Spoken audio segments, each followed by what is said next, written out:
Maman à l'école, écrit par Éric Veillé, Pauline Martin.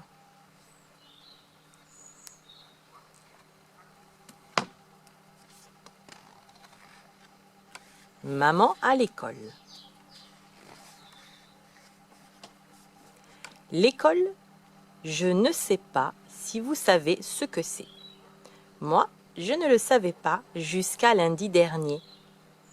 Je me suis habillée et, avec maman, nous y sommes allés. Tout allait bien, je tenais maman par la main. On avançait dans un couloir avec plein de grandes portes jaunes.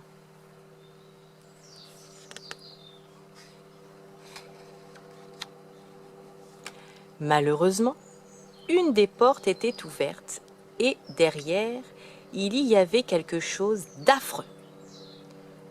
Une dame qui souriait, à côté d'elle, une autre dame qui disait qu'elle s'appelait Chantal, et autour d'elle, des gars et des filles de mon âge qui pleuraient. Et ils avaient une excellente raison. Figurez-vous que leurs parents étaient partis, disparus, envolés.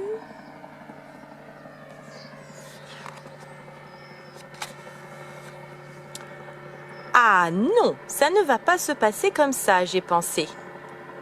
Pour empêcher maman de s'échapper, j'avais plusieurs idées. Dans un premier temps, la technique de la moule.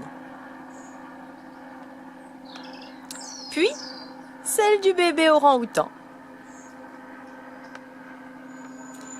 La position du chat sauvage. La chauve-souris, imparable. Enfin, pour la faire craquer, la technique du chiot écrasé.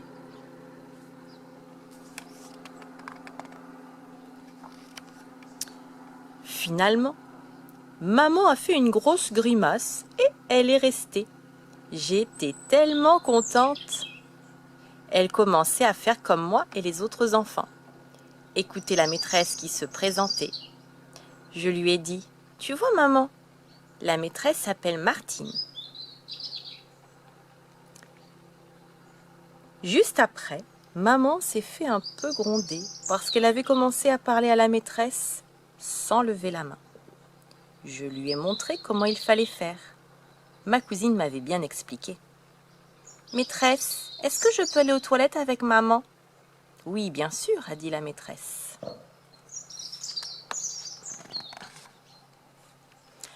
La maîtresse nous a ensuite demandé de découper des arbres rouges et bleus et de les coller pour faire une frise.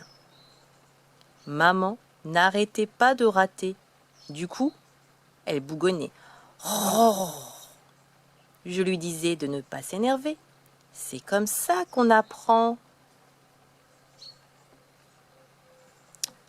Ensuite, on a tous chanté une chanson. Maman chantait plus fort que tout le monde, alors on l'entendait bien.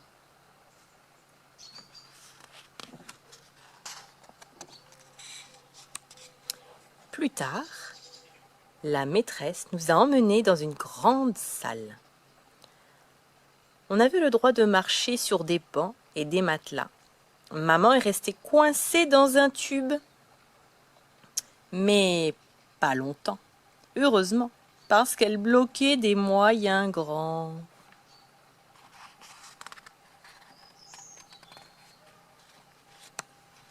Puis, nous sommes allés nous laver les mains. Je faisais bien attention à ce que maman reste dans la file. Nous sommes arrivés à la cantine. Maman avait besoin d'une chaise pour chacune de ses fesses. Ses jambes prenaient toute la place sous la table et ses pieds dépassaient. Ça faisait rire les autres enfants et ça gênait un peu les dames de cantine quand elles voulaient passer.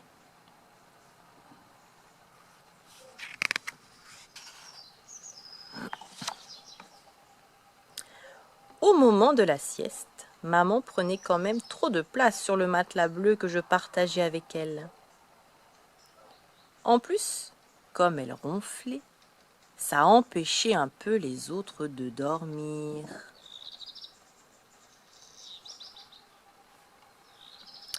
À la récréation, on est tous sortis en criant et en rigolant, sauf maman, qui s'était pris les pieds dans un tricycle en fer. Moi, j'avais des copines qui commençaient à devenir mes copines en glissant sur le toboggan.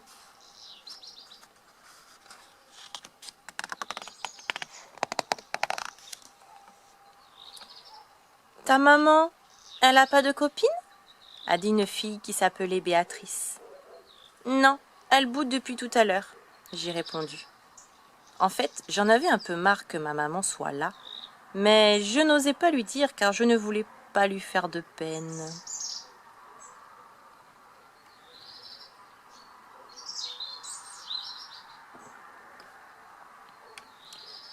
Finalement, je me suis approchée de maman et je lui ai murmuré sur la pointe des pieds.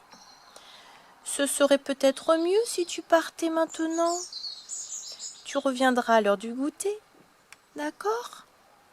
Ma maman n'était pas du tout vexée que je lui dise ça. Au contraire, elle m'a fait un gros bisou.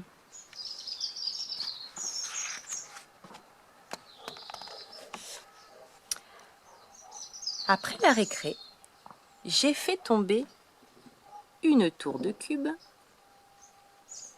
J'ai enfilé des perles sans les faire tomber.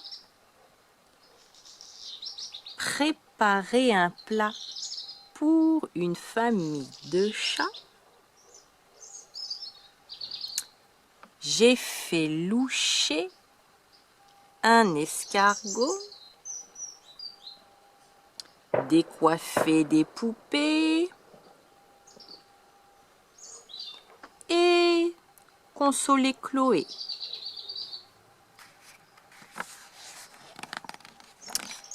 J'ai écouté l'histoire d'une chèvre et soudain, oh, maman est revenue.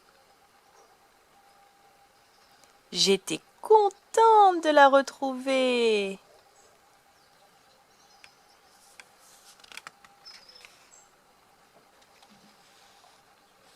Le lendemain, on était mardi.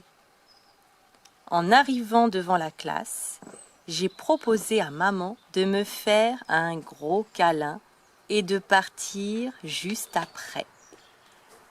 Tu vas voir, ça va passer vite, je lui ai soufflé. Finalement, l'école sans maman, c'est beaucoup plus amusant.